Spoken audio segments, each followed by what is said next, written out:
হঠাৎ নিমন্ত্ৰণ কৰাৰ পিছতো আপোনালোকে উপস্থিত থকাটো আমি আপোনালোকক ধন্যবাদ দিছোঁ।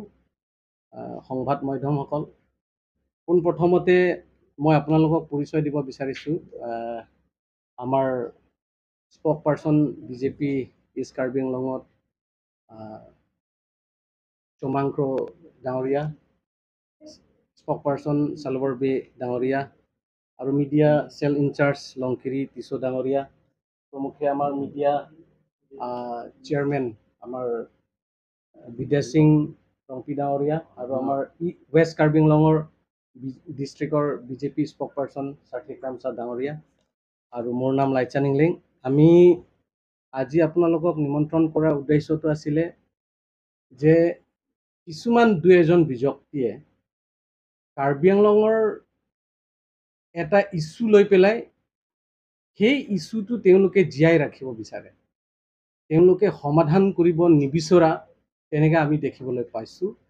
যে যোৱা কালি তেওঁলোকে লিটছং আৰু আংটং তেওঁলোকে যিটো প্ৰেছ মিটত আপোনালোকে দেখিছে, তেওঁলোকে কৈছে যে PGR আৰু VGR আজিলৈকে ইছ্যুটো ইভেকশ্যন কৰিব পৰা নাই অট'নমাছ কাউন্সিলে, এই কথাটো তেওঁলোকে কৈছে। পজিটিভ কথাটো আমি ৰেছপণ্ড কৰিব লাগে, কিন্তু তেওঁলোকে ক'ব লাগিছিল PGR VGRটো লৈ পেলাই বাৰম্বাৰ। যোৱাবাৰ লাইভসকলে তেওঁলোকেও টকশ্ব'ত তাত কিছুমান বহুত কথা আলোচনা হ'ল। এটা কথা জানিব লাগিব, এই PGR VGR লৈ পেলাই যে ৰাজনৈতিক কৰিব, ষড়যন্ত্ৰ তেওঁলোকে ৰাজনৈতিক কৰিবলৈ কাৰণে যদি হয়, তেতিয়াহ'লে এইটো তেওঁলোকে দায়টো তেওঁলোকে ল'ব লাগিব। আৰু যদি এই PGR VGR লৈ পেলাই সমস্যাটো সমাধান কৰিব লাগে, তেতিয়াহ'লে এই য'ত সমাধান কৰিব পাৰিব আৰু এটা আইনৰ ভিত্তিত, আইনৰ জৰিয়তে যিখিনি কাম কৰি এটা পজিটিভলি যাতে কৰিব পাৰে, সেই জেগাটো থাকিলে ভাল। আমাৰ ফালৰ পৰা এইটোৱে ক'ব বিচাৰিছোঁ।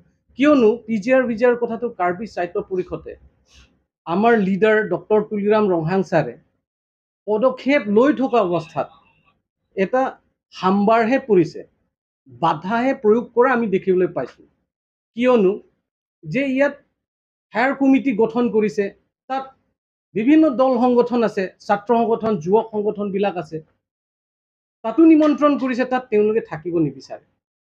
আৰু এই পদক্ষেপত গৈ থকা অৱস্থাত কিছু বস্তুটো কাৰ্বি আংলং অট'নমাছ কাউন্সিলে লৈছে যে তাত থকা যিবিলাক গামবুঢ়াসকলক, তেওঁলোককতো গামবুঢ়াসকলৰ যিমানখিনিত এটা জাতি নহয়, তাত কেৱল আমাৰ তেওঁলোকে কৈছে হিন্দী ভাষী কথা কৈ থাকে। কিন্তু আমাৰ কথাটো হৈছে PGR VGR কথাটো, এই উদ্দেশ্যটো আমি সমাধান কৰিবলৈ হ'লে এটা পজিটিভ ৱে লৈ পেলাইহে সমাধান কৰিব লাগে। এতিয়াতো হাইকোৰ্টত কেছ চলি থকা অৱস্থাত, তেনে অৱস্থাত বাৰম্বাৰ তেওঁলোকে কৈ থকাটো আমি কি বুলি বুজিম? এইটো এটা নিগেটিভ ইম্পেক্ট পেলাব নালাগে আৰু এইটো যাতে অন্য বেলেগৰ জাতিৰ ওপৰত টাৰ্গেট লৈ পেলাই কাম কৰিব নালাগে। এই মীমাংসাটো আইনৰ ভিত্তিত আছে, আইনৰ ভিত্তিত যেতিয়া আইনে যিটো কথা ক'ব সেইমতে আমি কাম কৰিলে ছাকচেছ হ'ব। আজিলৈকে কাৰ্বি সাহিত্য পৰিষদ ডক্টৰ তুলিৰাম ৰংহাং ছাৰে যে ইভেকশ্যন নকৰিম বুলিতো কোৱা নাই, ইভেকশ্যন কৰিম, কিন্তু আমি আইনৰ ভিত্তিটো চাই পেলাই আমি ল' এণ্ড অৰ্ডাৰ যাতে একো বিভিন্ন জাতি জনগোষ্ঠীৰ মাজতো যাতে একো প্ৰভাৱ নেপেলায়, বেয়া প্ৰভাৱ নেপেলায়, তাৰ নিয়মেৰেহে আমি কৰিম বুলি স্পষ্ট কোৱা আছে। আৰু দ্বিতীয় কথা কৈছে, ক'ত PGR কথা লৈ পেলাই তেওঁলোকে এটা গঠন কৰিছে কাৰ্বি। বিচাৰো কাৰ্বি একতা হোৱাটো কোনে নিবিচাৰে, কিন্তু কাৰ্বি চিংৰুম আমেই নাম লৈ পেলাই বিভাজন কৰা বন্ধ কৰক। আনফালে কাৰ্বি চিংৰুম আমেই বুলি কৈছে, আনটো কৈছে তেওঁলোকে doctor Tuliram Ronghang go back, Amar Singh Tisso go back, এনেধৰণে তেওঁলোকৰ বক্তব্য যিটো শ্লোগানত তেওঁলোকে ব্যৱহাৰ কৰিছে। তো ডক্টৰ তুলিৰাম ৰংহাং আজিৰ দিনত আমাৰ চিফ, আমাৰ লিডাৰ, আমাৰ CM Karbi Anglong autonomous council, তেখেতক আপোনালোকে গো বেক কি উদ্দেশ্যৰে কৈছে? আজি আমাৰ লিডাৰ অমৰ সিং টিছো, এখেত কাৰ্বি, তো কাৰ্বি চিংৰুম আমেই কথা কৈছে, তেওঁলোকে কাৰ্বি গো বেক কথাও আৰম্ভ কৰিছে। তো কাৰ্বিৰ মাজত যিটো বিভাজন কৰাৰ যিটো ৰাজনীতি এইটো অতি শীঘ্ৰে বন্ধ কৰক। সেইকাৰণে আজি আংটং ইটি নিজে ভাবিব লাগে যে আংটং ইটি আছিলে APHLC। APHLCৰ লগত থকাটো জীয়াই গাথাৰে স্পষ্টভাৱে কৈছে কাৰ্বি চিংৰুমামাই মিটিঙত আপোনালোকে যাব নালাগে বুলি কৈছে। তো আংটং ইটি তেতিয়াহ'লে কাৰ কথা শুনে? না আংটং ইটি APHLC দলৰ পৰা ত্যাগ কৰিলে নেকি? যদিও কৰা নাই তেতিয়াহ'লে তেওঁলোকে এটা পাৰ্টি যিকোনো সিদ্ধান্তৰ মতে যাব লাগে। তো আমি কৈছিলো যে কি কাৰ্বি একতাৰ নামত কাৰ্বি বিভাজন কৰা ৰাজনীতিটো বন্ধ কৰিব লাগে আৰু কাৰ্বি মাজত যাতে ভুল বুজাবুজি হ'ব নালাগে। আৰু যদি তেনেকে হয় তেতিয়াহ'লে মই কাৰ্বি ৰাইজকো মই এপিল কৰিব বিচাৰিছো যাতে এনেকে বিভাজনৰ ৰাজনীতিক আৰু দুনাই যাতে নহয় তাৰ কাৰণে এই যে কিছু ব্যক্তি এক দুইজন ব্যক্তিয়ে কাৰ্বি শান্তিটো বিনষ্ট কৰিবলৈ চেষ্টা কৰা এইটো আমি তেওঁলোকক চিনাক্ত কৰিব লাগে। এই কথাটো আমি যদি কিবা এটা হয় তেতিয়াহ'লে তেওঁলোকে দায়িত্ব ল'ব লাগিব। আৰু তেওঁলোকে কৈছে য'ত PGR কথা লৈ পেলাই আৰু একটা কৈছে তেওঁলোকে যে ডক্টৰ আমাৰ সন্মানীয় doctor Himanta Biswa Sarma chief minister ছাৰক তেওঁলোকে কৈছে যে কাৰ্বি আংলংটো ATM হিচাপে ব্যৱহাৰ কৰিছে। মই আপোনালোককো বা মই তেওঁলোককো কুৱেশ্যন কৰিব বিচাৰিছো আমি তেওঁলোকৰ পৰা সহায় পাইছে নে আমাৰ ইয়াৰ পৰা কিমান তেখেতে লৈছে? এই কথাটো এটা স্পষ্ট ৰাইজে বুজা ভাল। আৰু তেওঁলোকে যিটো অভিযোগ তেওঁলোকে যিবিলাক অভিযোগ আনিছে এইটো ভিত্তিহীন মনোসজা আৰু এইটো কনস্পিৰেচি আছে। তেওঁলোকৰ ওপৰত কোনে তেওঁলোকক চাইচন দিছে এটা কথা তেওঁলোকে জানিব লাগে। আজিৰ দিনত যিটো 10টা বছৰ আমাৰ CM ছাৰৰ বিজেপি সময়ত যিটো 10টা বছৰত এই স্পেচিয়েল পেকেটৰ পৰা সন্মানীয় doctor Himanta Biswa Sarma chief minister থকাৰ পিছত 20,000 কোটি টকা স্পেচিয়েল পেকেটৰ পৰা পাইছে। এইটো কথাটো তেওঁলোকে কিমান গম পায় এই কথাটো জানিব লাগিব।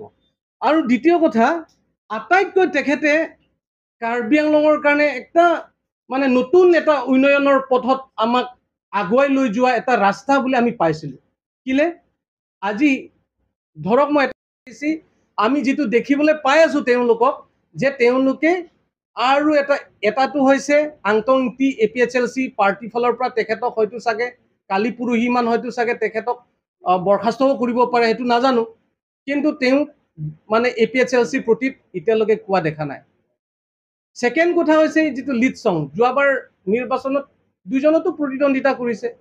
লিডছং তেখেতৰ নিজৰ সমষ্টি আছিলে কপিলি উঠিছেতো যদি সাহস থাকে নিজৰ সমষ্টিৰ পৰা খেলিব আৰম্ভ কৰকচোন। তেখেতে খেলিছে ক'ৰ পৰা? এইটো চিনথঙৰ পৰা খেলিছে। বহুত কিমান পাইছে আপোনালোকে সুধক এবাৰ কিমান পাইছে তেখেতৰ প্ৰতি। সেইকাৰণে এই যে মানে অভিযোগ অনাটো এটা লেভেললৈকেহে আনিব লাগে। সেইকাৰণে আমি ক'ব বিচাৰিছো PGR VGR যিটো ষ্টেণ্ড ক্লিয়াৰ আছে কাৰ্বি আংলং সাহিত্য পৰিষদৰ আমাৰ লিডাৰ সন্মানীয় ডক্টৰ তুলিৰাম ৰংহাং ছাৰে যিটো PGR VGRৰ সুপ্ৰিম কোৰ্টৰ অৰ্ডাৰ মতে এতিয়া হাইকোৰ্ট কেছ চলি থকা অৱস্থাত কেছ শেষ হোৱাৰ পিছত PGR VGR যিটো সিদ্ধান্ত হ'ব এইটো সিদ্ধান্ত মানে ইভেকশ্যন কৰিবই। আজিও আমাৰ CM ছাৰে স্পষ্টভাৱে আছে। কিন্তু তেনেকে যে কাৰ্বি একতা নামত কাৰ্বি বিভাজন কৰাটো বন্ধ কৰিব লাগে। আৰু এই কাৰ্বি একতাৰ নামত কাৰ্বি বিভাজন কৰি থাকিলে আমিও বহি নাথাকিম। কিন্তু আমি হ'ব নিদিম কাৰ্বি বিভাজন কৰা। কাৰ্বি সমাজৰ বাবদ যিটো বিভাজন কৰাটো আমি কোনো পধ্যে সহ্য নহয়। এই কথাটো জানিব লাগিব। সেইকাৰণে আমি ক'ব বিচাৰিছো যে কাৰ্বি আংলং ৰাইজ আপোনালোকে ইয়াত বিভিন্ন জাতি জনগোষ্ঠীয়ে জানে যে কাৰ্বি আংলঙত এতিয়া আৰু CM doctor Tuliram Ronghang sir আৰু আমাৰ CM সন্মানীয় chief minister doctor Himanta Biswa Sarma ছাৰে কাৰ্বি আংলঙৰ প্ৰতি আৰু একটা ডাঙৰ এটা কাম আমাৰ কাৰণে দিছে যে কাৰ্বি আংলঙত আগতে অশান্ত কাৰ্বি আংলং আছিল। উগ্ৰপন্থী নামত বিভিন্ন জাতি জনগোষ্ঠীৰ মাজত সংঘাত। কিন্তু মই এটা কথা ক'ব বিচাৰিছো এইখিনিতে যিটো এই কথাটো ক'ৰ পৰা আহিলে যে তেওঁলোকে উদ্দেশ্য আছিলে যে PGR VGRৰ কাৰণে যিটো আল্টিমেটাম দিব বিচাৰিছে।